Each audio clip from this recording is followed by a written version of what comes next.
Ya, salam. Sekali lagi salam.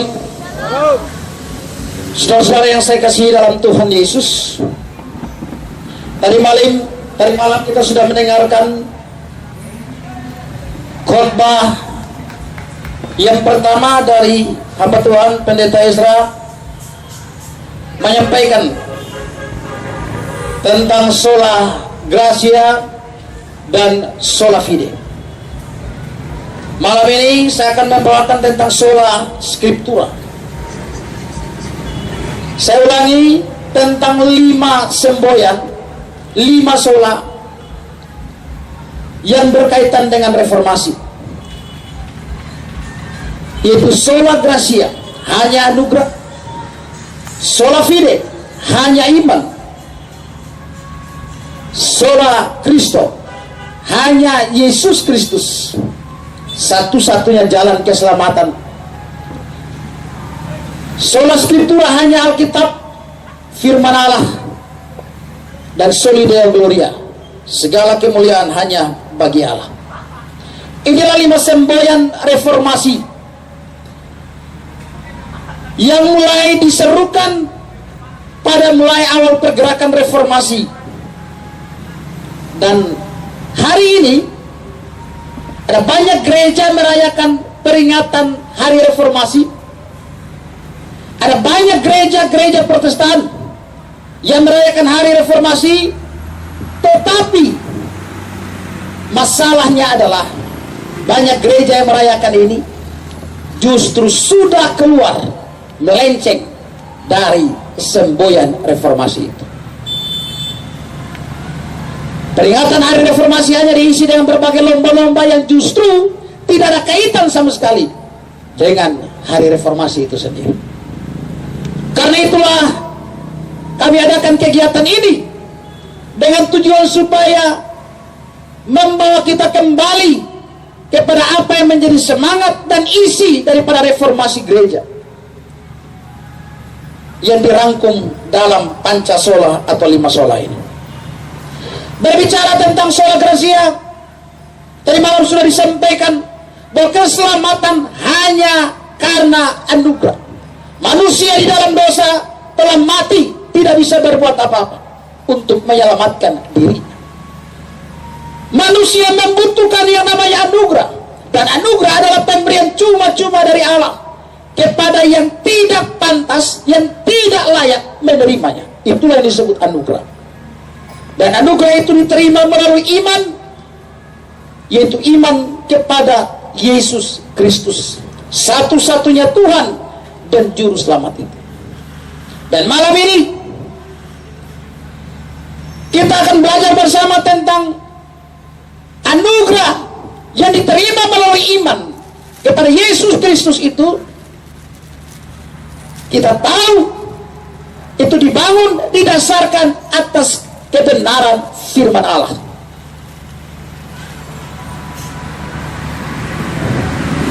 Saudara yang saya kasih dalam Tuhan Yesus Kristus, sama seperti sola-sola yang lain, sola scriptura lahir dari ada banyaknya penyimpangan-penyimpangan yang terjadi dalam gereja, baik dalam ajaran maupun praktek bergereja pada masa lalu.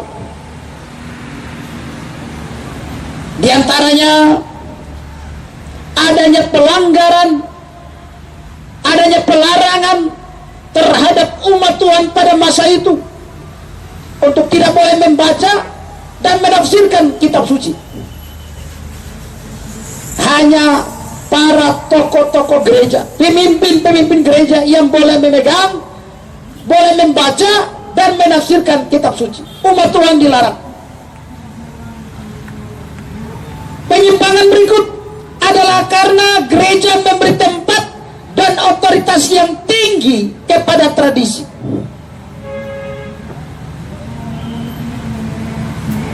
Gereja menempatkan tradisi lebih tinggi, bahkan melampaui daripada kitab suci.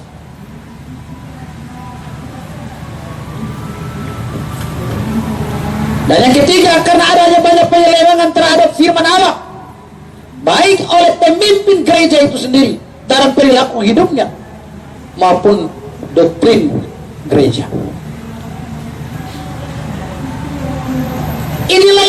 kemudian para reformator, terutama Martin Luther, kemudian menyerukan sola scriptura.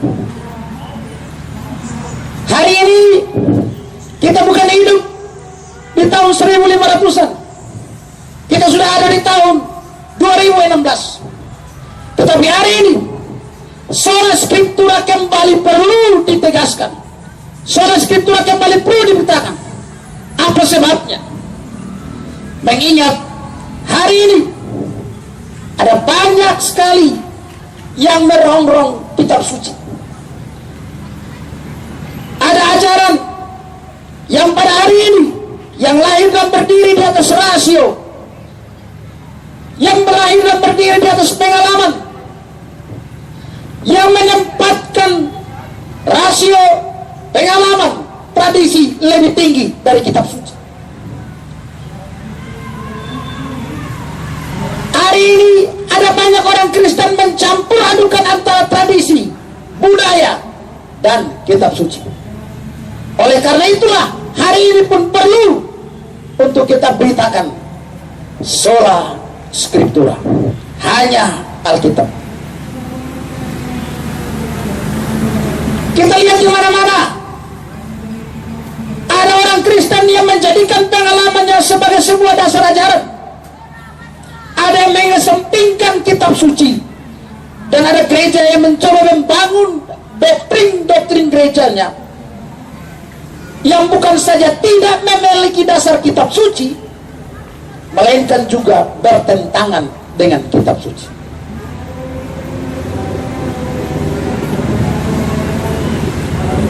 Sola scriptura berarti Alkitab satu-satunya pedoman bagi manusia untuk memperoleh keselamatan. Sola scriptura berarti hanya Alkitab. Alkitab isinya cukup bagi manusia dan secara pokok merupakan kekuasaan yang absolut bagi gereja.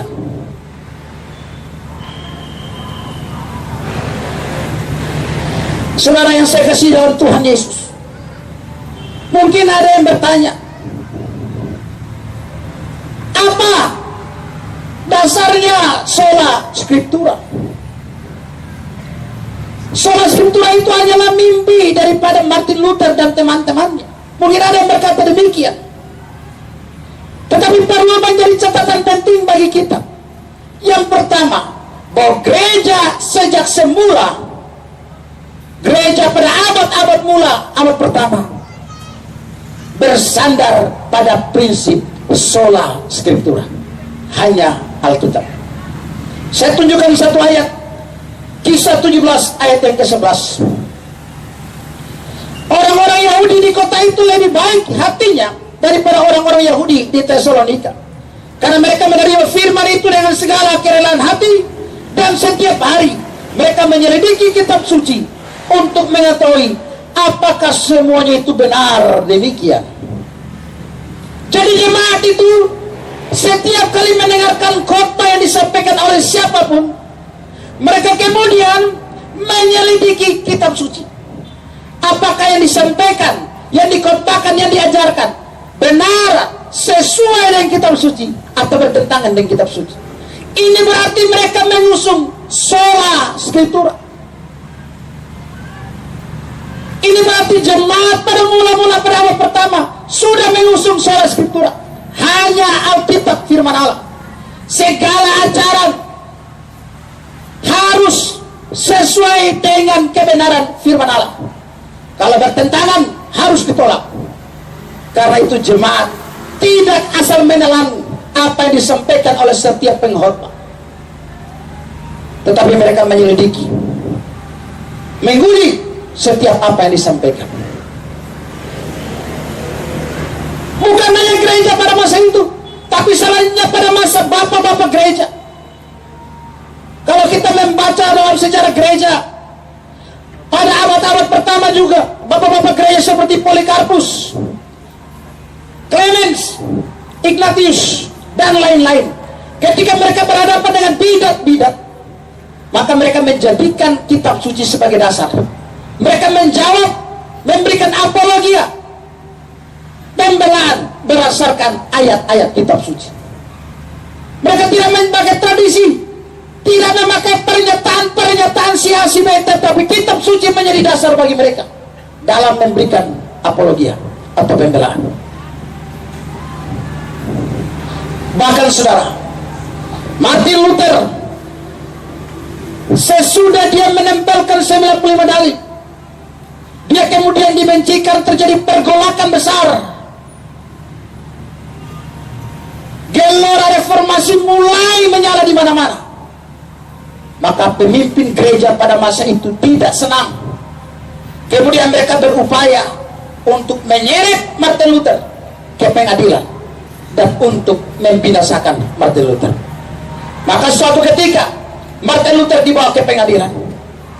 Ketika dia berada di pengadilan, dia diancam dengan hukuman. Tarik kembali ajaran sola fidemu, tarik kembali ajaran sola gratiamu, atau kamu berhadapan dengan hukuman. Dalam situasi antara kebenaran dan ancaman, hukuman yang harus dia terima, Martin Luther memberikan satu jawaban yang luar biasa. Martin Luther bilang begini, kecuali saya diyakinkan oleh kitab suci atau oleh alasan yang nyata, saya tidak dapat menarik diri karena hati nurani saya ditawan oleh firman Allah. Maka tidak benar dan tidak aman melawan hati nurani itu. Di sini saya berdiri. Saya tidak dapat berbuat lain. Allah menolong saya. Dia disuruh nyatakan kepada umum bahwa sola fide, sola gratia, ajaran dia itu salah, bahwa itu sesat. Tapi dia katakan, kalau engkau tidak bisa meyakinkan bagi saya berdasarkan kitab suci bahwa ajaran saya sesat, saya tidak akan pernah mengatakan itu sesat. Berarti Martin Luther sangat memegang teguh yang namanya sola scriptura. Mengukur sesat atau tidak, dasarnya kitab suci. Menilai satu ajaran berdasarkan kitab suci. Menolak atau menerima berdasarkan kitab suci. Tidak bisa seenaknya hanya karena sebuah ancaman, sebuah tekanan, kemudian harus mengatakan itu salah dan sesat.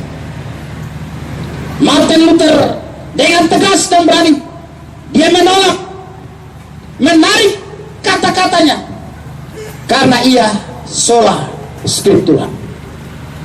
Jadi saudara, semangat reformasi adalah semangat sola scriptura, semangat yang mau kembali kepada kitab suci. Artinya setiap momentum reformasi harusnya gereja melakukan introspeksi. Kalau ada ajaran, kalau ada praktek yang menyimpang dari kitab suci, ini saatnya kita sadar kembali kepada kitab suci. Tapi disayangkan, saya sudah umur 30 sekian tahun mengikuti perayaan hari reformasi, tetapi saya belum menemukan ada seruan untuk kembali kepada kitab suci. Yang terjadi saya menemukan banyak penyimpangan. Yang terjadi saya menemukan ada banyak ajaran dan praktek-praktek yang sudah tidak kita lihat. Bukan saja tidak punya dasar kitab suci, tetapi melawan dan bertentangan dengan kitab suci. Hari ini kita belajar tentang sola scriptura, untuk kemudian kita semua boleh kembali kepada Alkitab. Ketika kita bicara tentang sola scriptura, maka pertanyaannya adalah, mengapa sola scriptura? Mengapa hanya Alkitab? Mengapa harus hanya Alkitab yang berotoritas dalam kehidupan orang percaya? Mengapa tidak bisa tradisi? Mengapa tidak bisa kitab-kitab yang lain? Mengapa harus Alkitab? Jawabannya adalah karena Alkitab, karena kitab suci berasal dari Allah. Alkitab adalah firman Allah. Itu alasannya, itu dasarnya kita mengatakan sola scriptura. Tradisi ciptaan manusia. Setiap tempat, setiap wilayah, setiap daerah punya tradisi berbeda-beda. Firman Allah tetap satu, tetap sama, dimanapun, kapanpun. Budaya, tradisi, yang satu bisa melarang ini, yang satu bisa memperbolehkan ini. Tapi firman Allah tetap berlaku sama, tidak berubah-ubah. Sehingga menjadi patokan, yang menjadi standar bagi kita adalah firman Allah, bukan tradisi. Kenapa harus sola scriptura? Karena Alkitab, kitab suci bukan buku karangan manusia biasa, tapi itu adalah firman Allah yang diinspirasikan oleh Roh Kudus. Kita lihat 2 Timotius 3 ayat 16. Segala tulisan yang diilhamkan Allah memang bermanfaat untuk mengajar, untuk menyatakan kesalahan, untuk memperbaiki kelakuan, dan untuk mendidik orang dalam kebenaran. Segala tulisan yang diilhamkan Allah, memang ini ada sedikit kesalahan terjemahan. Yang lebih tepat harusnya lah, segala tulisan adalah diilhamkan Allah. Ini merujuk kepada kitab suci, tulisan para nabi. Pada waktu itu Paulus menasihati Timotius, memang perjanjian baru belum semuanya ditulis, belum terkumpul menjadi satu. Memang ini lebih khusus merujuk kepada perjanjian lama. Tapi jelas ini bicara tentang segala tulisan yang adalah tulisan para nabi perjanjian lama. Tapi ini juga berlaku pada tulisan perjanjian baru, adalah diilhamkan Allah. Nah, karena Alkitab adalah firman Allah, maka tidak ada otoritas lain yang lebih tinggi dari Alkitab. Alkitab mutlak benar, isinya cukup dan sempurna, tidak butuh yang lain. Tidak ada yang kurang di Alkitab sehingga kita perlu tambah yang lain untuk menjadi pedoman dalam kehidupan kita sebagai orang percaya. Alkitab berotoritas dan menjadi standar untuk mengevaluasi dan memahami segala sesuatu, menjadi ukuran.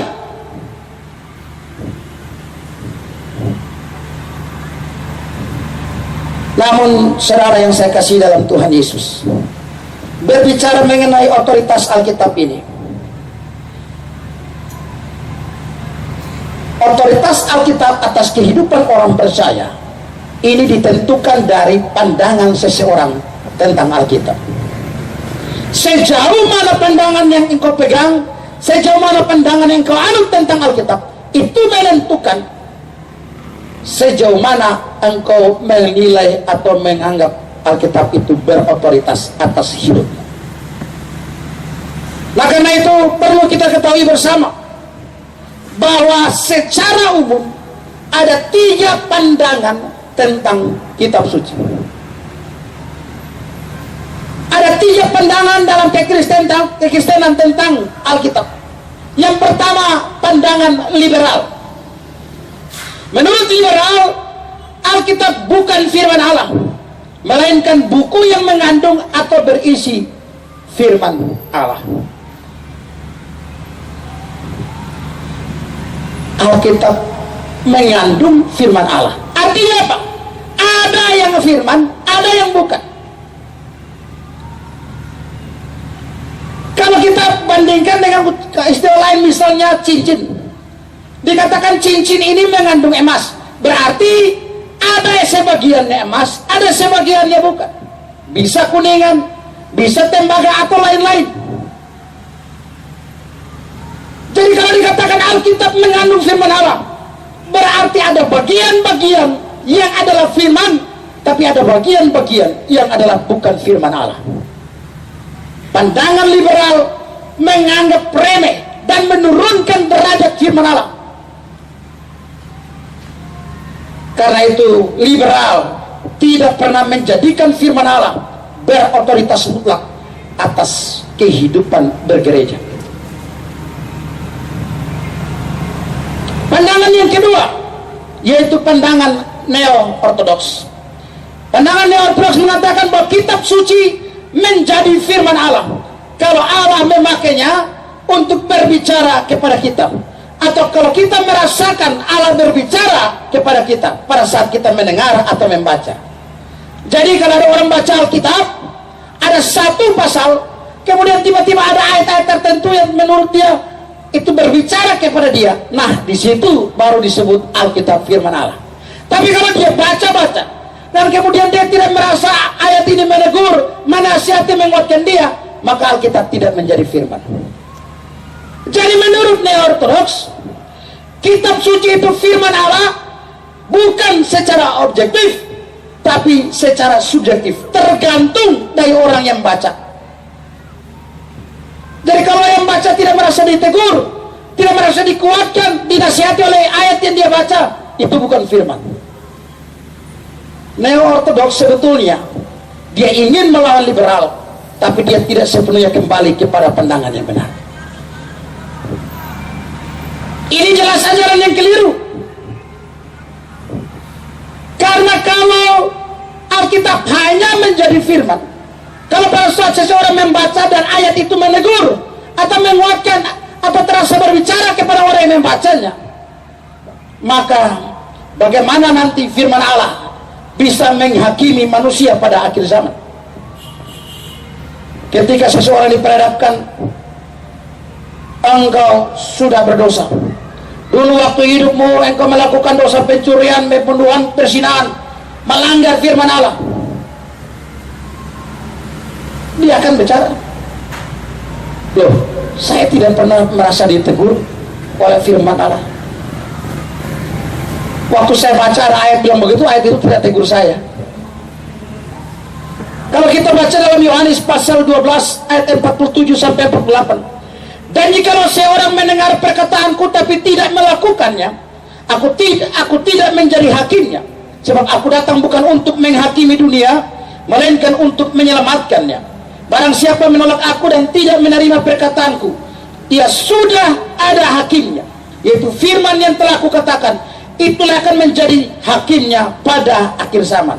Bagaimana firman bisa menjadi hakim bagi seseorang kalau kemudian dikatakan bahwa tergantung orang itu merasa ditegur atau tidak oleh firman? Pandangan ini pun merendahkan otoritas firman Allah. Pandangan yang ketiga adalah pandangan ortodoks. Menurut pandangan ortodoks, kitab suci adalah firman Allah secara objektif. Jadi apakah kitab suci diberitakan atau tidak? Apakah kitab suci didengar oleh manusia atau tidak? Dimengerti atau tidak? Dibaca atau tidak dibaca? Ditaati atau tidak? Diakui atau tidak diakui? Kitab suci tetap firman Allah. Anda mau baca atau mau buang? Anda baca mau taati atau tidak mau taati? Mau dengar atau tidak mau dengar? Mau akui atau tidak akui? Alkitab tetaplah firman Allah. Tidak bergantung pada pengakuan Anda, tidak bergantung pada penerimaan Anda. Alkitab tetaplah firman Allah. Inilah pandangan yang benar. Mengapa? Karena kembali kepada Timotius tadi, segala tulisan adalah diilhamkan oleh Allah. Kitab suci diilhamkan oleh Allah. Apakah ini hanya sebuah klaim tanpa dasar? Tentu tidak. Ada begitu banyak bukti bahwa Alkitab adalah firman Allah. Kita lihat beberapa bukti bahwa Alkitab adalah firman Allah. Yang pertama, adanya pengakuan dari Alkitab sendiri. Dalam Alkitab berulang kali dikatakan oleh Allah, dikatakan Allah berfirman atau firman Tuhan. Ya, kita bisa lihat beberapa ayatnya.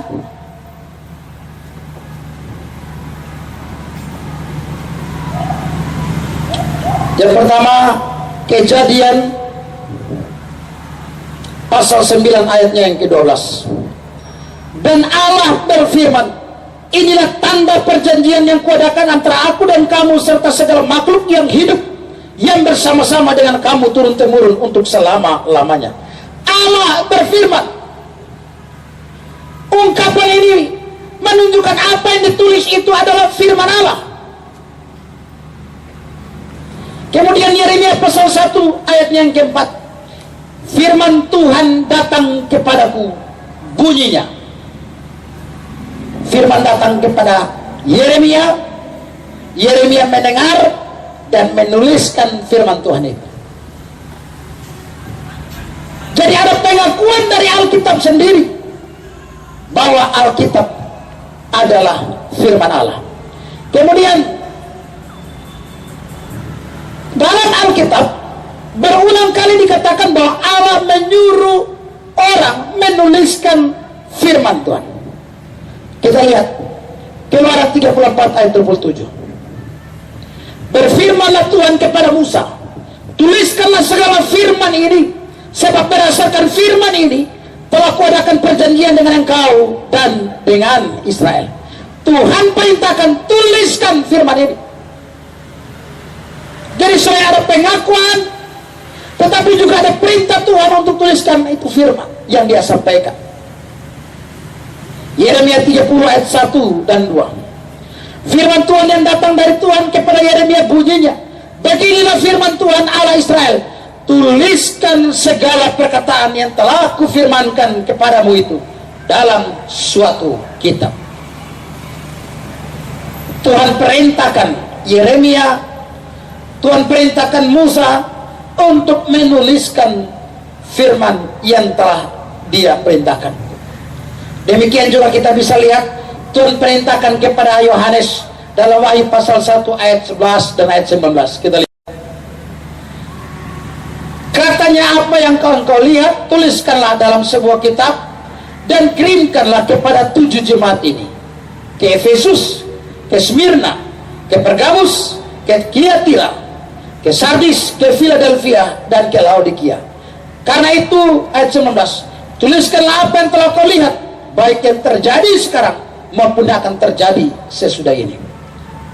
Ayat-ayat ini menunjukkan bahwa apa yang ditulis oleh Yohanes, apa yang ditulis oleh Musa, apa yang ditulis oleh Yeremia, diperintahkan oleh Tuhan untuk dituliskan oleh mereka. Ini firman Tuhan, bukan hasil karangan bebas mereka. Yang berikut bukti bahwa kita adalah firman Tuhan adalah karena kata-kata penulis Alkitab, khususnya perjanjian lama, dianggap sebagai kata-kata Tuhan. Kita bisa lihat ya, Matius pasal 1 ayat 22-23 dan Yesaya 7 ayat 14. Kita lihat dari Yesaya. Sebab itu Tuhan sendiri yang akan memberikan kepadamu suatu pertanda. Ini kalimat disampaikan oleh Yesaya. Kalau kita baca konteks Yesaya ini yang bicara Yesaya. Dia bilang begini, sebab itu Tuhan sendiri yang akan memberikan kepadamu suatu pertanda. Sesungguhnya seorang perempuan muda mengandung dan akan melahirkan seorang anak laki-laki, dan ia akan menamakan dia Immanuel. Ini Yesaya yang ngomong. Tapi kita lihat dalam Matius 1 ayat 22-23. Hal itu terjadi supaya genap yang difirmankan Tuhan oleh Nabi. Sesungguhnya anak darah itu akan mengandung dan melahirkan seorang anak laki-laki, dan mereka akan menamakan dia Immanuel, yang berarti Allah menyertai kita. Tadi jelas itu kata-kata dari Yesaya. Nabi Yesaya menyampaikan itu kepada orang Israel.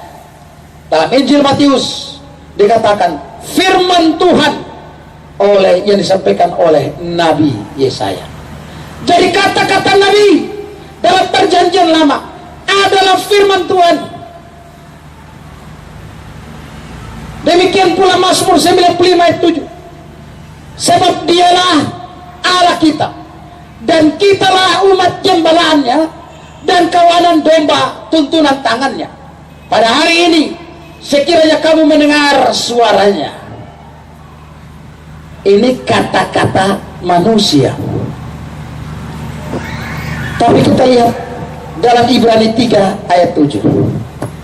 Dalam Ibrani 3 ayat 7 dikatakan, sebab itu seperti yang dikatakan Roh Kudus, pada hari ini jika kamu mendengar suaranya. Dikatakan seperti yang dikatakan Roh Kudus, padahal tadi itu jelas pernyataan dari pemazmur. Artinya apa, saudara? Apa yang adalah ungkapan Nabi dalam perjanjian lama, itu dinyatakan sebagai ungkapan atau firman Tuhan. Ada bukti-bukti lain bahwa Alkitab adalah firman Allah. Bukti yang pertama, kesatuan Alkitab yang harmonis. Saudara, Alkitab ada 66 kitab. Alkitab ditulis, diperkirakan dari Kejadian sampai Wahyu selesai, itu membutuhkan waktu 1500 sampai 1600 tahun. Dalam periode itu Alkitab ditulis.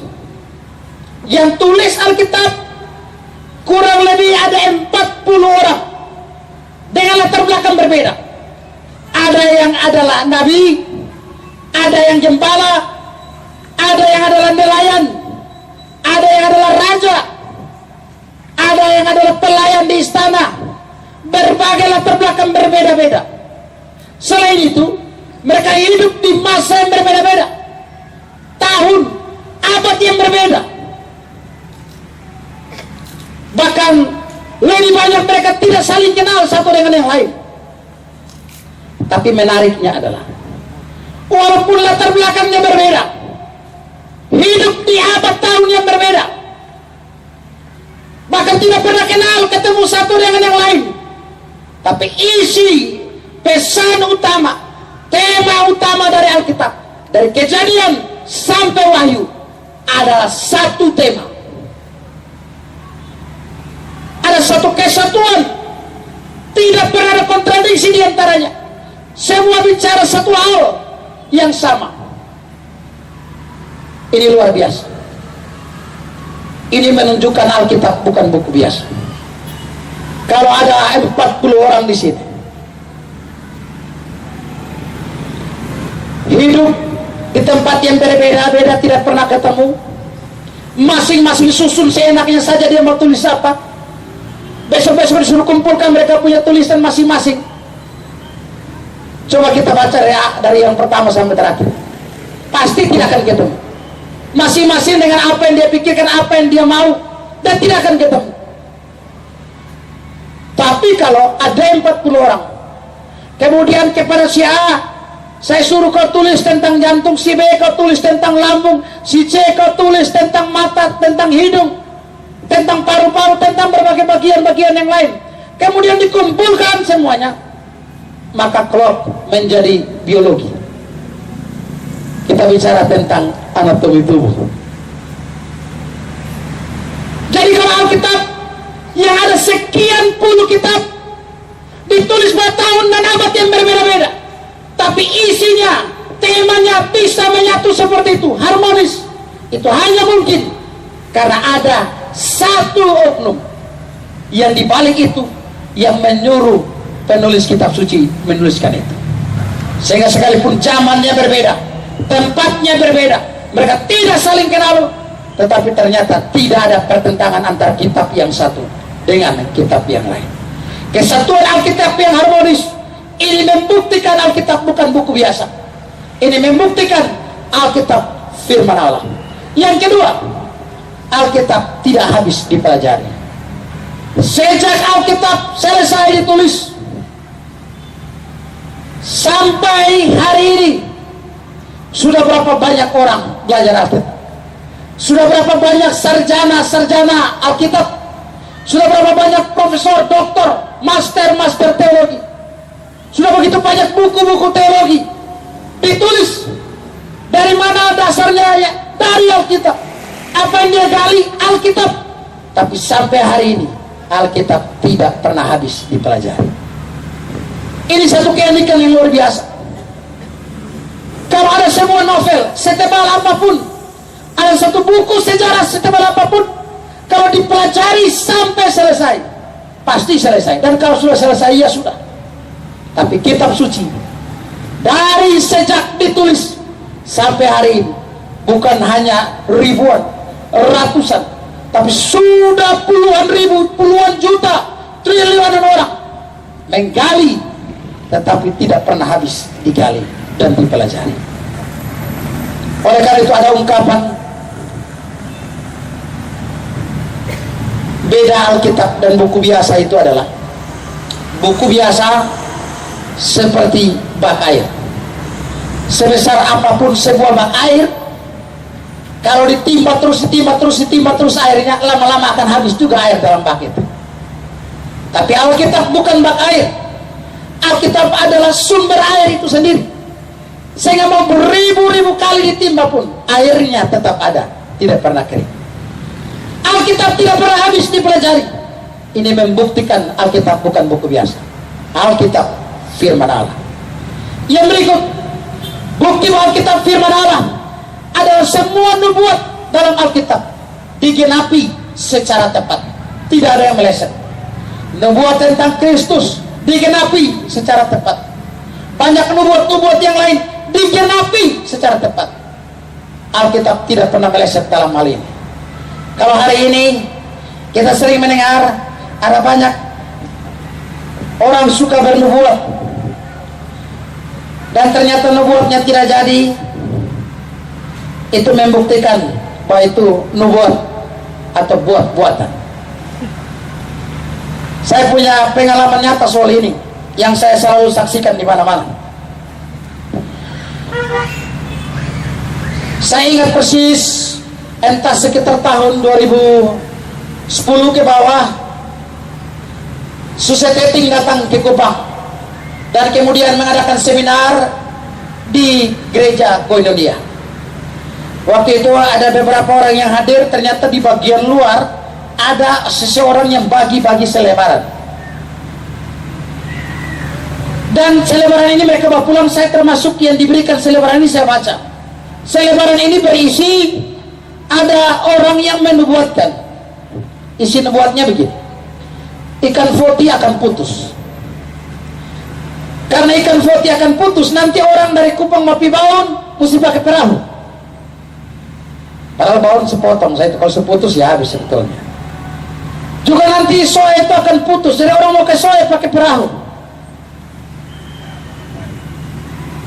Ini menarik. Hari ini sudah tahun 2016, dari nubuat disampaikan katanya tidak lama lagi, sampai sekarang ikan foti belum putus.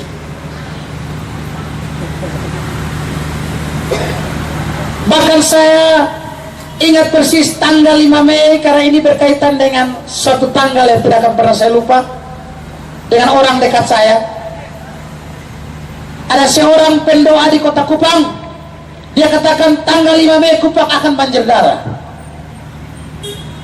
Tanggal 5 Mei ini saya pingin ke Eba beli ikan untuk bakar, ikan bakar. Ternyata saya dilarang jalan, katanya jangan kemana-mana, hari ini Kupang banjir darah. Tadi malam hamba Tuhan bilang. Hari ini sudah lewat 5 Mei 2016, sudah tahu sudah berapa kali 5 Mei ini. Jangankan banjir darah, banjir air, tsunami pun tidak ada di Kupang. Jadi banyak orang buat-buatan, nubuat palsu. Tetapi seluruh nubuat dalam kitab suci digenapi secara tepat. Ini membuktikan Alkitab bukan buat-buatan. Alkitab bukan hasil karang-karangan bebas, tapi Alkitab adalah firman Allah. Kalau karangan bebas yang kayak tadi, dia boleh ngomong sesukanya, dia karang-karang nubuat palsu, tidak tergenapi. Tetapi seluruh nubuat kitab suci digenapi secara tepat. Ini membuktikan Alkitab firman Allah. Yang berikut, bukti bahwa Alkitab firman Allah yang berikut adalah, yang terakhir adalah Alkitab tetap terpelihara sampai sekarang ini. Saudara, sudah berapa puluh kali, ribu kali Alkitab berusaha untuk dimusnahkan. Saya membaca satu buku judulnya Rudal-Rudal di Kuba. Bagaimana di daerah Uni Soviet Injil dilarang diberitakan. Seluruh orang yang punya Injil dikumpulkan di Balkan. Tetapi ada penginjil yang begitu nekat, dia sengaja melintas di udara dengan pesawat. Setiap kali dia lihat bahwa dia lolos dari radar Uni Soviet, dia akan masuk sedikit ke wilayah Uni Soviet, dia sebarkan fotokopian renungan dan Injil-Injil yang dia fotokopi. Tindakan dia mungkin beberapa orang terlalu nekat dan sia-sia, tapi ternyata tindakan dia bisa membawa banyak orang Uni Soviet percaya kepada Yesus, hanya karena dapat itu selebaran-selebaran yang berisi Injil dan renungan-renungan itu. Pemusnahan terhadap kitab suci sudah dilakukan berulang-ulang, tapi sampai hari ini kitab suci Alkitab tetap ada. Ada banyak orang yang menganggap bahwa satu saat nanti kitab suci Alkitab akan menjadi usang dan lebih cocok ada di museum. Tetapi justru orang-orang itu, tulisan-tulisan mereka yang kita temukan di museum, tapi sampai hari ini kitab suci tetap terpelihara, bahkan menjadi kitab paling banyak tercetak di dunia adalah Alkitab.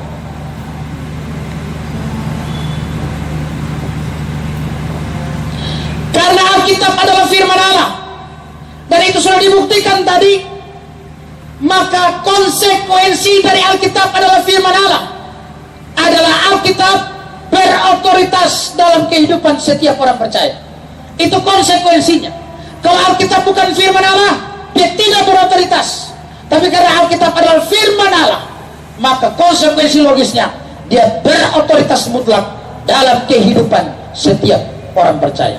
Pertanyaannya adalah, otoritas Alkitab dalam kehidupan orang percaya itu seperti apa? Yang pertama, Alkitab mempunyai otoritas mutlak dalam hal kehidupan. Alkitab berisi nilai-nilai moral yang sangat tinggi dan aturan-aturan kehidupan yang sangat luhur, yang mengatur relasi manusia dengan Tuhan, relasi manusia dengan manusia, relasi manusia dengan dirinya sendiri, relasi manusia dengan alam. Alkitab mengatur semua itu, dan dia berotoritas mutlak atas semua itu. Bicara hubungan manusia dengan Tuhan, Alkitab mengatur itu. Bicara hubungan manusia dengan sesama, Alkitab mengatur. Bicara hubungan manusia dengan dirinya sendiri, Alkitab mengatur. Bicara hubungan manusia dengan alam, Alkitab juga mengatur. Saudara, kita tidak akan pernah menemukan ajaran tentang kehidupan manusia yang berkualitas dan sangat luhur di dalam kitab manapun di dunia ini selain dalam Alkitab. Khotbah Yesus di bukit misalnya, itu khotbah yang sangat terkenal. Bahkan banyak orang di luar Kristen sangat mengagumi khotbah itu. Demikian pula kalau kita membaca tentang hal kasih dalam 1 Korintus pasal 13, belum pernah ada kitab suci manapun mengulas tentang kasih yang begitu luar biasa dalam seperti yang ditulis dalam 1 Korintus pasal 13. Kitab suci cukup mempunyai otoritas yang mutlak dalam kehidupan orang percaya. Yang kedua, bicara tentang otoritas Alkitab, Alkitab mempunyai otoritas mutlak dalam hal pengenalan akan Allah dan kebenarannya. Jadi kalau tadi Alkitab atur kehidupan manusia, manusia dengan Tuhan, manusia dengan sesama, dengan dirinya sendiri, dengan alam, sekarang Alkitab juga punya otoritas mutlak dalam hal pengenalan akan Allah dan kebenarannya. Artinya dalam hal pemahaman dan pengajaran. Jadi kalau kita bicara pengajaran, kita bicara pemahaman, Alkitab berotoritas mutlak untuk itu. Alkitab sangat cukup untuk itu. Alkitab menyampaikan semua hal tentang itu. Kita tidak membutuhkan wahyu yang baru, kita tidak membutuhkan kitab yang baru. Bicara Allah, bicara pengenalan akan Allah, bicara doktrin, ada di Alkitab. Harus berdasarkan Alkitab, tidak boleh bertentangan dengan Alkitab. Tetapi hari ini kita menemukan realita, fakta yang berbeda. Ada banyak gereja, ada banyak hamba Tuhan yang kemudian dalam pengajarannya sudah tidak lagi menjadikan Alkitab sebagai sumber satu-satunya, tidak lagi menjadikan Alkitab sebagai yang berotoritas mutlak atas pengajaran gereja, tetapi ada otoritas-otoritas yang lain yang mereka jadikan sebagai pengajaran. Makanya tidak heran, contoh kita lihat kasus ya yang lagi heboh-heboh tentang lesbi, gay, ya, dan sebagainya, homoseks. Ketika ada otoritas organisasi yang mengatakan itu tidak salah, maka kemudian kita lihat ada banyak gereja mengikuti pernyataan dari organisasi ini. Ketika PGI mengatakan, oh itu tidak salah, Alkitab tidak larang, banyak gereja mengikuti ini dan tidak berani berkata bahwa itu dosa. Tapi sebagai orang percaya yang mengusung sola scriptura, siapapun yang mengatakan berlawanan dengan kitab suci, bahkan malaikat sekalipun, Paulus katakan terkutuklah dia. Jadi kalau ada orang mengajarkan sesuatu yang bertentangan dengan kitab suci dalam hal doktrin, dalam hal pengajaran, maka jangan pernah kita tunduk kepada dia. Kita harus lebih tunduk kepada firman Allah yang berotoritas mutlak atas kehidupan kita, ketimbang tunduk pada organisasi, ketimbang tunduk pada otoritas-otoritas lain di dunia ini. Itu yang harusnya terjadi dalam kehidupan kita sebagai orang Kristen. Karena itu saya akan masuk kepada poin berikut. Karena Alkitab berotoritas mutlak mengatur tentang pola perilaku kita, pergaulan kita, ibadah kita, doktrin dan pemahaman kita, maka sekarang kita masuk pada poin berikut, Alkitab versus tradisi. Saudara yang saya kasih dalam Tuhan Yesus, kita sebagai manusia hidup dalam satu lingkungan bermasyarakat tertentu, maka mau tidak mau kita pasti hidup dalam suatu kebudayaan atau tradisi tertentu. Kita tidak bisa hindari itu. Mau tidak mau kita berhadapan dengan tradisi-tradisi yang bahkan dibawa masuk ke dalam gereja. Nah, pertanyaannya adalah, apakah semua tradisi itu salah? Apakah semua tradisi atau budaya harus kita tolak? Jawabannya tidak. Tidak semua tradisi salah. Tidak semua kebudayaan itu salah. Namun hari ini saya sering menemukan orang Kristen terjebak dalam dua sikap yang ekstrim. Yang pertama, ada orang yang mau untuk membuang segala tradisi. Yang namanya budaya tradisi harus dibuang semua. Tapi ada sikap ekstrim yang kedua, yaitu ada orang yang begitu memberhalakan tradisi, begitu mengutamakan tradisi lebih tinggi, lebih utama dari kitab suci. Ini dua sikap ekstrim yang kita temukan hari ini. Bagaimanakah sikap yang benar? Tidak semua tradisi salah, tidak semua kebudayaan salah. Maka sikap yang benar adalah kita harus menolak tradisi yang bertentangan dengan kitab suci. Sola scriptura berkaitan dengan tradisi adalah Alkitab sumber kebenaran, Alkitab yang menguji, Alkitab yang menuntun tradisi. Jangan sebaliknya, tradisi menuntun kitab suci, tradisi menuntun, budaya menuntun kitab suci. Tidak bisa. Sebaliknya, Alkitab yang menguji, Alkitab yang menuntun, Alkitab yang mengukur dan menilai tradisi dan kebudayaan. Kata tradisi dalam bahasa Yunani adalah paradosis.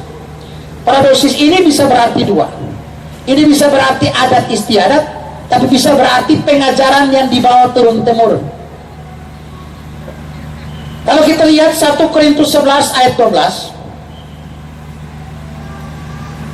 kalau kita lihat 1 Korintus 11 ayat 12, dikatakan, Aku harus memuji kamu, sebab dalam segala sesuatu kamu tetap mengingat akan aku dan teguh berpegang pada ajaran yang kuteruskan kepadamu. Kata ajaran di situ bahasa Yunani adalah paradosis, yang artinya kata Yunani di sini sama dengan kata tradisi. Tetapi paradosis ini lebih diartikan ajaran yang kuteruskan kepadamu. Ini bicara tentang ajaran lisan.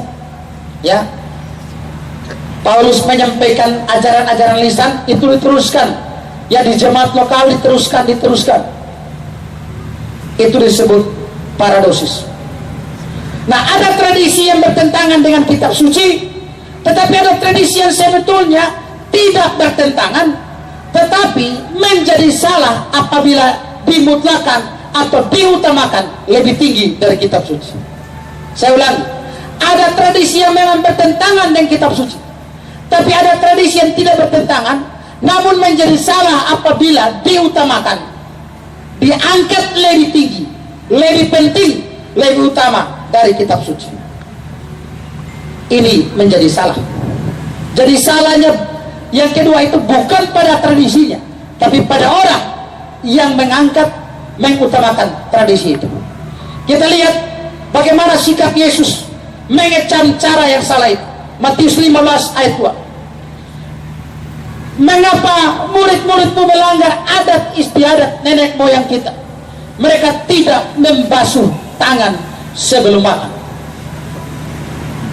Ini adat istiadat di sini digunakan kata Yunani yang sama, paradosis.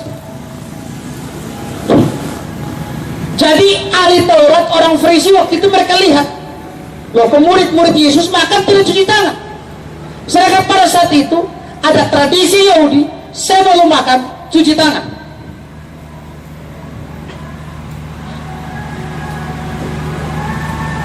Bagi orang Yahudi, sebelum makan cuci tangan di sini bukan berkaitan dengan kesehatan, tapi ini berkaitan dengan najis dan tidak najis, kudus dan tidak kudus.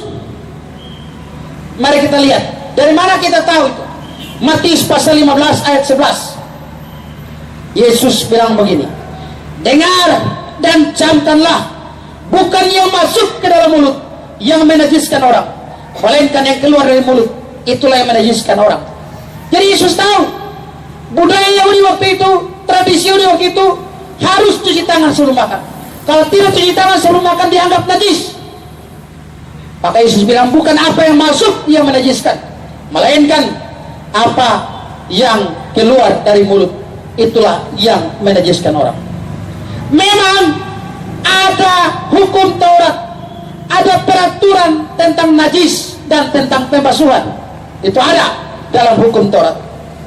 Misalnya Keluaran 19 ya, ayatnya yang ke-10.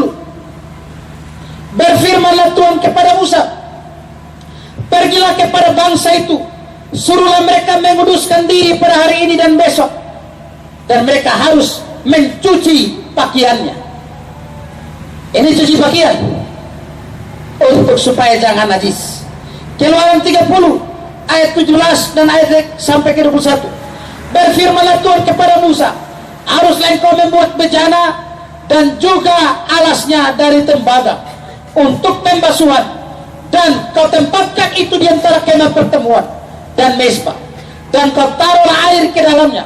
Maka Harun dan anak-anaknya harus membasuh tangan dan kaki mereka dengan air di dalamnya apabila mereka masuk ke dalam kemah pertemuan. Haruslah mereka membasuh tangan dan kaki dengan air supaya mereka jangan mati. Demikian juga apabila mereka datang ke mezbah itu untuk menyelenggarakan kebaktian dan untuk membakar korban api-apian bagi Tuhan, haruslah mereka membasuh tangan dan kaki mereka supaya mereka jangan mati. Jadi ada hukum membasuh tangan dan kaki, tapi hukum ini untuk di dalam kemah suci. Setiap kali Harun dan anak-anaknya suku Lewi mau menyelenggarakan tugas imam masuk ke kemah suci, terlebih dulu harus membasuh tangan dan kakinya supaya jangan najis. Yang berikut, ada hukum juga dalam Imamat 16 ayat 28. Siapa yang membakar semuanya itu harus mencuci pakaiannya, membasuh tubuhnya dengan air, dan sesudah itu barulah boleh masuk ke dalam perkemahan. Kita lihat ayat-ayat itu, masih ada banyak ayat yang lain. Memang ada hukum membasuh tubuh, pakaian, tangan dan kaki sebelum masuk ke dalam kemah. Tapi tidak pernah ada ayat di dalam hukum Taurat yang menulis, yang memerintahkan sebelum makan cuci tangan. Tidak ada ayat seperti itu. Artinya apa, saudara? Artinya di sini orang Yahudi menambahi firman Allah. Hukum itu tidak ada, mereka tambahkan. Kenapa mereka tambahkan? Karena mereka menafsirkan bahwa kalau masuk kemah suci harus cuci tangan dan kaki karena itu najis. Berarti dalam hal apapun harus cuci tangan, cuci kaki. Karena kalau tidak najis, maka dalam hal makan harus cuci tangan sebelum makan. Kalau tidak najis. Ini aturan mereka, tetapi tidak ada ayat yang mengatur ini. Nah, karena ini aturan mereka sendiri, kemudian ini diajarkan turun-temurun, maka seluruh orang Yahudi melakukan itu.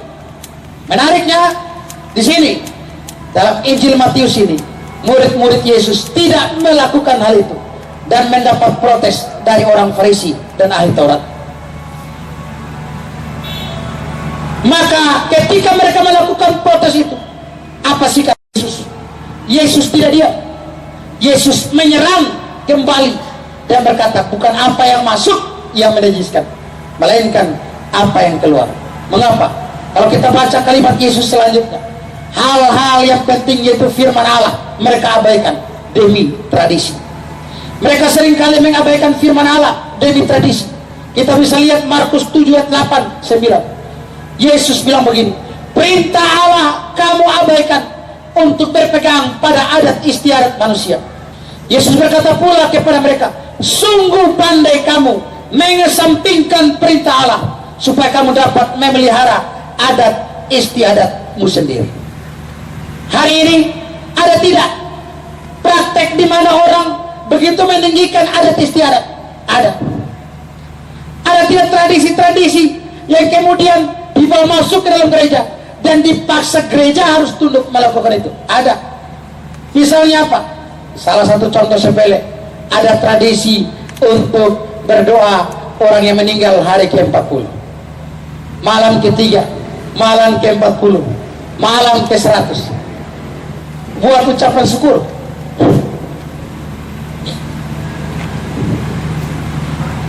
Kalau gereja tidak ikut,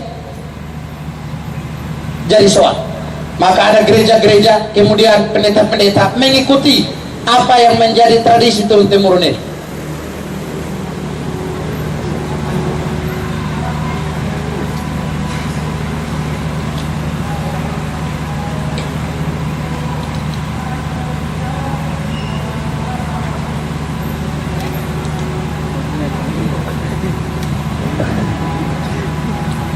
Kita lihat ada banyak tradisi lain lagi, banyak, terlalu banyak tradisi-tradisi tertentu yang kemudian dibawa masuk ke dalam gereja. Ada satu kebiasaan saya temukan di satu daerah di daratan timur. Kalau mereka mau panen, sebelum panen maka harus sembelih babi, darahnya dipercik dulu dengan upacara kepada nenek moyang, baru kemudian panggil pendeta, pimpin doa syukur, baru panen. Jadi upacara adat duluan, baru ditutup dengan pendeta punya.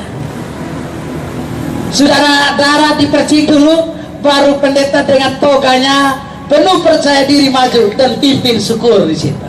Ini menarik. Jadi ketika saya khotbah satu kali saya bilang ini yang menarik, karena kita melihat dalam tanda kutip di satu ibadah syukuran setan dan Tuhan sama-sama bekerja sama.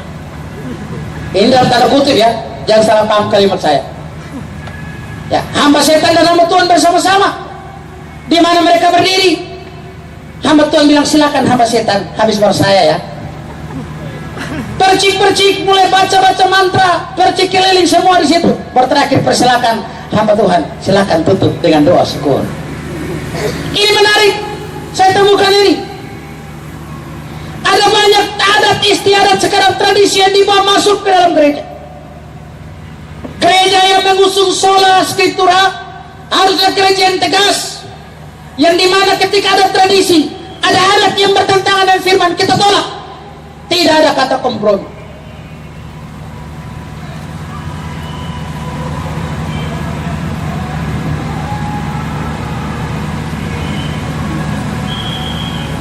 Saya tidak tahu di sini masih sering tidak tentang tradisi-tradisi, tapi saya berharap tidak pernah ada. Yang berikut kita masuk Alkitab versus pengalaman.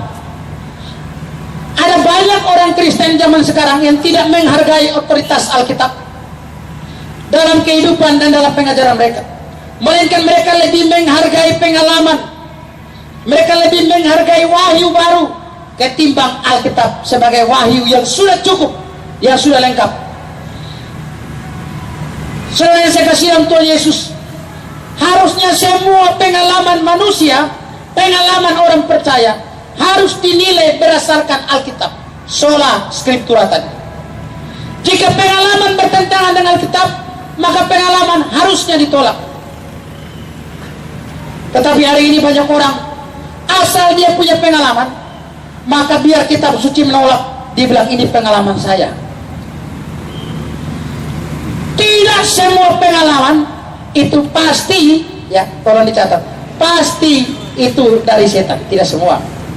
Kalau kita bicara pengalaman, ada pengalaman rohani, ada pengalaman yang bersifat spiritual, yang itu memang dari Tuhan, tapi tetap tidak bisa dijadikan dasar ajaran. Karena itu pengalaman. Mengapa tidak bisa dijadikan dasar ajaran? Karena pengalaman tiap orang berbeda-beda. Cara Tuhan melakukan sesuatu, memberi sesuatu kepada tiap orang berbeda-beda. Kalau Tuhan melakukan sesuatu kepada si A dengan cara ini, maka Tuhan bisa melakukan sesuatu kepada si B dengan cara yang lain. Tuhan tidak selalu berpatokan dengan cara yang sama. Tuhan tidak pernah diatur dengan cara yang sama dimanapun. Tidak. Tapi banyak orang menjadikan pengalaman rohaninya sebagai ajaran, sebagai dogma. Ini keliru. Saya contohkan, tadi malam Pak Esta sudah angkat sedikit. Ada orang yang sakit parah, lambung parah. Ini sudah parah betul lambungnya. Tapi kemudian dia berdoa, dia puasa, lambung parah dia puasa. Malah waktu dia puasa selama 2 minggu dia sembuh. Kemudian dia bersaksi, saudara, saya lambung parah, dokter anjurkan makan setiap 2 jam makan. Saya lawan apa yang dokter ngomong. Saya puasa 2 minggu, hari ini saya sembuh. Sudah periksa di dokter, betul-betul sembuh. Karena itu setiap orang yang sakit lambung, kalau mau sembuh harus puasa 2 minggu. Nah, ada orang yang lambung parah juga, dengar kesaksian, pulang puasa, minggu depan mati. Ini jadi soal. Mengapa? Karena pengalaman sia dijadikan ajaran patokan bagi orang lain. Orang lain ikuti, orang lain tidak alami yang sama. Yang terjadi sebaliknya, mati.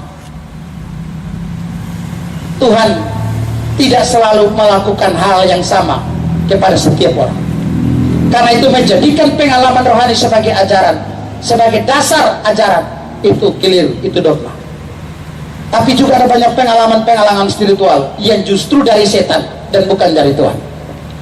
Pernah ada mau KKR di sini, ada seorang dari Korea datang, dia tulis buku Sorga Itu Nyata. Panitianya datang berkunjung ke rumah saya. Pak Adi bisa terlibat dengan anak-anak dalam panitia. Ini KKR mana? Mereka baru tahu. Oh ya, di mana? Di Polda. Kalau begitu begini, kita dua bicara sebentar.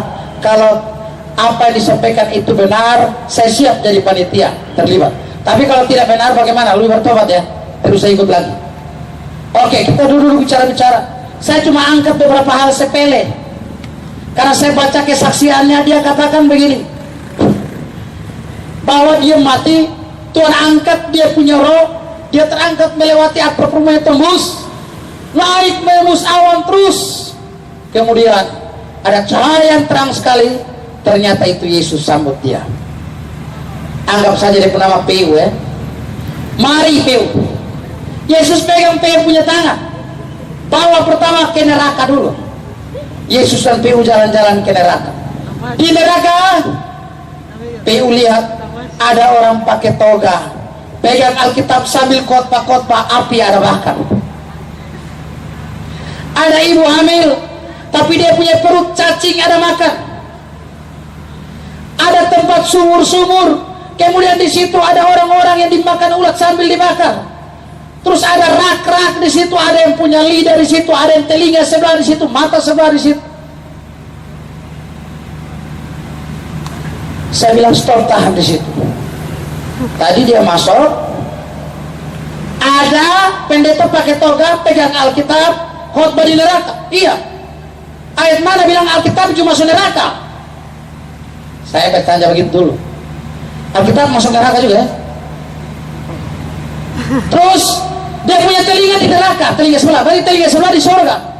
Ayat mana bahwa ada manusia itu masuk sebagian di surga, sebagian di neraka? Dasar kitab sucinya mana? Tidak ada. Lanjut lagi mereka berjalan, dia bersama Yesus tidak lama. Ternyata ada lorong penghubung antara neraka dan surga. Maka mereka dua melewati lorong ini. Pertama-tama gelap, lama-lama terang. Kemudian ada tangga naik ke surga. Jadi saya bilang, kalau begitu lama-lama iblis dan manusia yang dihukum neraka bisa tahu itu jalan, dan jalan tembus ke surga. Tapi kalau kita bacain di Lukas, digambarkan surga dan neraka ada jurang yang tidak terseberangi. Tapi di itu buku dikatakan ada lorong penghubung. Ini menarik. Ini buku yang bilang begitu. Sampai di surga dia lapar, Tuhan peti kasih dia buah apel, telur dia makan. Dia bilang apel punya enak lebih daripada apel. Saya bilang kalau tidak salah dulu waktu tahun 2005-2006 di Kupang masih jarang tempat jual buah, hanya fontaine. Saya bilang apel paling banyak di Kupang hanya di fontaine. Saya baru tahu bahwa di surga orang makan buah apel. Kemudian Tuhan tunjukkan dia ada semacam baskom isi air. Dia tanya itu apa? Itu air matamu Tuhan tampung. Jadi rupanya semua orang percaya punya air mata Tuhan tampung. Sebenarnya memang Tuhan kurang pekerjaan, sehingga setiap orang menangis Tuhan tampung, di sini tampung, di sana tampung, di sana. Nah kita lihat ini contoh, masih banyak hal yang lain. Dalam hal kecil-kecil saya masuk dengan itu. Ada banyak pengalaman-pengalaman aneh. Mengatakan mereka mati, naik ke surga, berkembali, dan mereka kemudian jadikan ini pengajaran, buku-buku kesaksian yang luar biasa, spektakuler. Dan banyak orang tertarik yang model begini. Tapi saudara, sola scriptura, Alkitab yang menguji pengalaman. Pendeta Stephen Tong berkata, kebenaran lebih penting dari segala jenis pengalaman. Kebenaran lebih mutlak dari pengalaman. Dan kebenaran lebih tinggi dari kebenaran lebih tinggi daripada pengalaman. Oleh karena itu, menurut Pak Stephen Tong, kebenaran harus memimpin pengalaman. Kebenaran harus menguji pengalaman. Dan kebenaran harus menghakimi pengalaman. Kebenaran yang memimpin, kebenaran yang menguji, dan kebenaran yang menghakimi. Jadi kalau diuji ternyata pengalaman tidak sesuai dengan kebenaran, pengalaman bertentangan dengan kebenaran, pengalaman harus dibuang, kebenaran yang dipegang. Tapi banyak orang justru ketika pengalamannya diuji, pengalamannya ya dihakimi oleh kebenaran, dia memilih menolak kebenaran dan pegang teguh pengalaman. Ini kekeliruan besar. Stephen Tong kemudian melanjutkan, jikalau pengalaman kita ternyata berbeda dengan prinsip Alkitab, apakah yang harus kita perbuat? Apakah kita sedemikian mencintai pengalaman yang telah kita alami sehingga akhirnya kita mengorbankan kebenaran? Ataukah kita sedemikian menyayangi pengalaman itu, tidak mau menerima kesalahannya, kemudian mencari ayat-ayat Alkitab yang mendukung, sehingga ayat-ayat yang tidak relevan itu dipaksa untuk menyetujui pengalaman kita. Banyak kejadian seperti itu. Contoh kemarin Pak Isra bahas bahasa roh. Bahasa roh sikira-baraba ini dasar ayatnya di mana? Tapi kemudian mereka mencari ayat untuk mendukung bahasa roh yang palsu ini. Minyak urapan yang diperjual belikan, dasar ayatnya mana? mereka mencari-cari ayat yang justru tidak berbicara tentang minyak urapan, tapi mereka gunakan, paksakan itu untuk mendukung konsep ajaran tentang minyak urapan. Ini jadi persoalan. Kenapa? Karena banyak mereka mendasarkan pengajaran mereka berdasarkan pengalaman dan bukan berdasarkan kebenaran kitab suci. Dan yang berikut, Alkitab versus doktrin gereja. Saudara, ini yang terakhir yang saya tutup.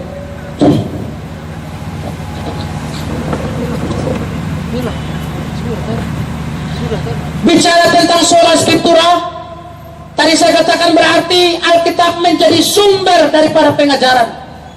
Alkitab menjadi ukuran dari sebuah pengajaran.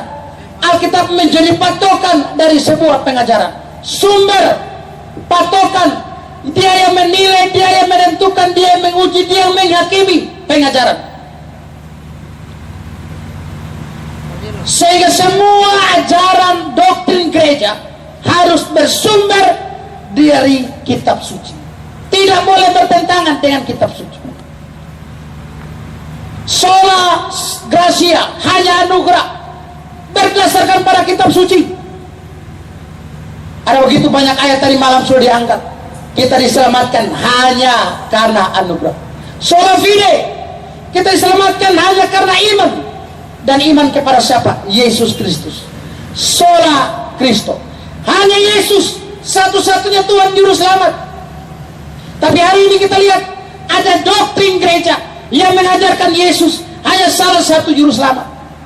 Yesus adalah salah satu Kristus dari sekian banyak Kristus di dunia ini. Mereka mengajarkan bahwa semua agama mengajarkan jalan keselamatan. Sebagaimana ada banyak jalan ke Roma, demikian ada banyak jalan ke surga. Ini ajaran-ajaran yang tidak sola scriptura. Alkitab mengajarkan hanya Yesus satu-satunya jalan keselamatan. Tetapi mereka ajarkan Yesus salah satu jalan keselamatan. Dalam beberapa debat di FB ada pendeta-pendeta yang dari kelompok pluralisme. Mereka bilang begini, Yesus itu memang satu-satunya juru selamat, tapi satu-satunya juru selamat bagi orang Kristen.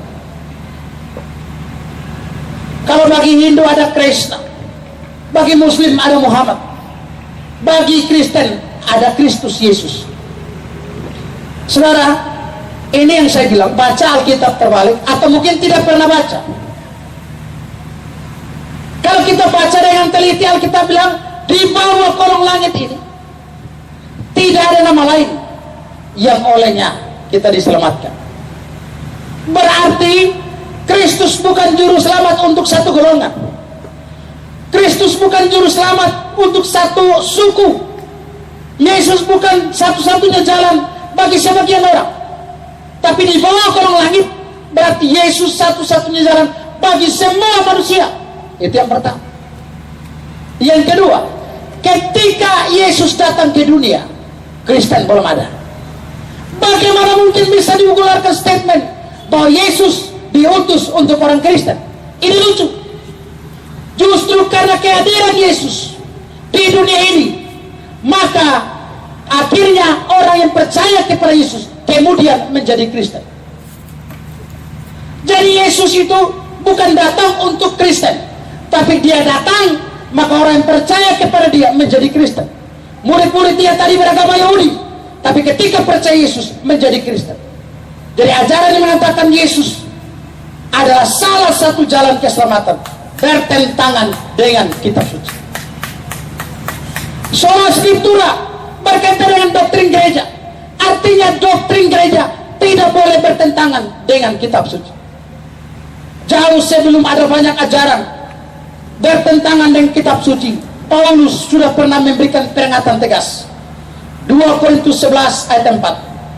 Sebab kamu sabar saja jika ada seorang datang memberitakan Yesus yang lain daripada yang telah kami beritakan, atau memberikan kepada kamu roh yang lain daripada yang telah kamu terima. atau Injil yang lain daripada yang telah kamu terima. Di situ Paulus angkat Yesus yang lain, roh yang lain, Injil yang lain. Ini menarik. Peringatan ini Paulus berikan jauh sebelum lahir pluralisme. Peringatan ini Paulus berikan jauh sebelum ada liberalisme. Hari ini kita lihat sudah ada hal itu tergenapi. Kemudian dalam Galatia pasal 1 ayat 6 sampai 9, aku heran bahwa kamu begitu lekas berbalik daripada Dia yang oleh kasih karunia Kristus telah memanggil kamu dan mengikuti suatu Injil yang lain, yang sebenarnya bukan Injil. Hanya ada orang yang mengacaukan kamu dan yang bermaksud untuk memutarbalikkan Injil Kristus. Tetapi sekalipun kami atau seorang malaikat dari surga yang memberitakan kepada kamu suatu Injil yang berbeda dengan Injil yang telah kami beritakan kepadamu, terkutuklah dia. Seperti yang telah kami katakan dahulu, sekarang ku katakan sekali lagi, jikalau ada orang yang memberitakan kepadamu suatu Injil yang berbeda dengan apa yang telah kamu terima, terkutuklah dia. Saudara, jadi jauh sebelum semua ini terjadi, tuh Paulus sudah pernah memberikan peringatan kepada kita akan adanya Injil yang berbeda, Kristus yang berbeda yang akan diberitakan oleh banyak orang. Pertanyaannya sekarang, dari mana kita tahu dia beda? Dari mana kita tahu ini salah? Kalau kita sendiri belum pernah tahu yang benar yang bagaimana. Ada banyak orang mudah disesatkan, banyak orang mudah ditipu oleh ajaran palsu. Mengapa? Karena mereka sendiri belum pernah dibekali dengan ajaran yang benar. Kalau orang bergaul dengan emas tiap hari, tiba-tiba dia dikasih kuningan, dia dengan mudah bisa menilai ini emas, ini kuningan. Tapi orang yang tidak pernah bergaul dengan emas, tiba-tiba dikasih ini kuningan, beli ini, saya punya emas 24 karat 100.000 saja, dia langsung senang, dia kasih uang, malah dia kasih 200.000. Ternyata setelah dia bawa ke tempat emas, itu bukan emas. Kenapa dia bisa ditipu? Karena dia tidak pernah mengenal ciri-ciri emas yang benar seperti apa. Maka dia mudah ditipu oleh yang bukan emas. Kenapa banyak orang mudah ditipu ajaran palsu? Karena mereka tidak pernah dibekali dengan ajaran yang benar, maka mudah ditipu oleh ajaran yang palsu. Hari ini kita belajar sola scriptura. Alkitab berotoritas mutlak atas hidup kita. Oleh karena itu, apapun yang terjadi, siapapun yang mengajarkan, yang memerintahkan, yang menyampaikan sesuatu yang bertentangan dengan kitab suci, hendaklah kita tetap berkata, hanya Alkitab, tidak yang lain. Amin untuk firman Tuhan. Kiranya firman Tuhan memberkati kita. Dan saya akan berdoa untuk firman Tuhan, kemudian baru kita masuk sesi tanya jawab. Mari kita berdoa. Kami bersyukur padamu Tuhan, karena Tuhan boleh berikan kesempatan hamba-Mu untuk menyampaikan Injil kepada semua yang hadir. Biarlah dengan ini semua kembali berpegang pada kitab suci saja, hanya Alkitab sola scriptura dan tidak yang lain. Dan biarlah dengan demikian kami tidak mudah diombang-ambingkan oleh berbagai ajaran palsu yang sesat, yang akhir-akhir ini muncul dan menyesatkan banyak orang. Terima kasih Tuhan, nama terbatas, tapi kiranya Roh Kudus terus membukakan kebenaran bagi semua yang hadir pada malam ini, semua yang mendengar, dan akhirnya nama Tuhan boleh dimuliakan. Terima kasih Tuhan, kami akan masuk dalam sesi tanya jawab. Tuhan menolong supaya biarlah semua yang bertanya maupun hamba yang menjawab boleh dipimpin oleh Tuhan untuk memberikan jawaban yang baik dan benar, dan semua boleh diberkati. Dalam nama Tuhan Yesus kami bersyukur atas firman Tuhan ini. Amin.